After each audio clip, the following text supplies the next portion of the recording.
Well, good evening. This is another episode of Bedtime Stories with Rob. And tonight we have a special treat, a special story. The old classic Hansel and Gretel.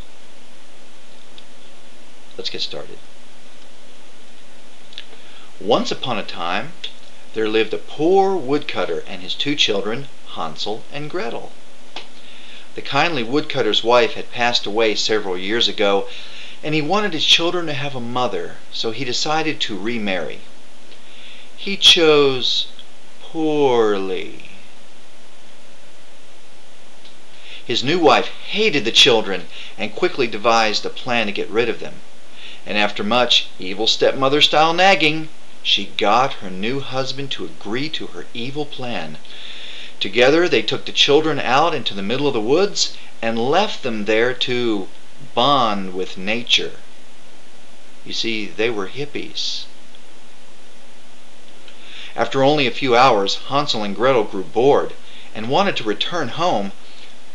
But you see, the Hansel in this story was somewhat of an idiot and didn't suspect that his new stepmother secretly wanted to be rid of him and his sister. In other words, he didn't think to bring a loaf of bread and leave a breadcrumb trail. After a few more hours, wandering around, they came across a mysterious house made completely out of vegetables. By this time they were both so hungry they could eat a horse, but not a veggie house. Hey, they were hippies, not vegans. They looked around for another food source, and when none could be found, Hansel turned to his sister and declared, "Oh well, I'm not really that hungry anyway." "Me neither," stated Gretel.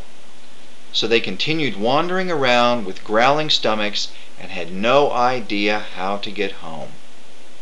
The end. P.S. Disclaimer. Don't worry, they did not starve to death. You see, their noisy tummies attracted the attention of the big bad wolf, who, following the laws of nature, decided to put the children out of their misery. Yes, that's right. He ate them. This has been Bedtime Stories with Rob. Have a good night.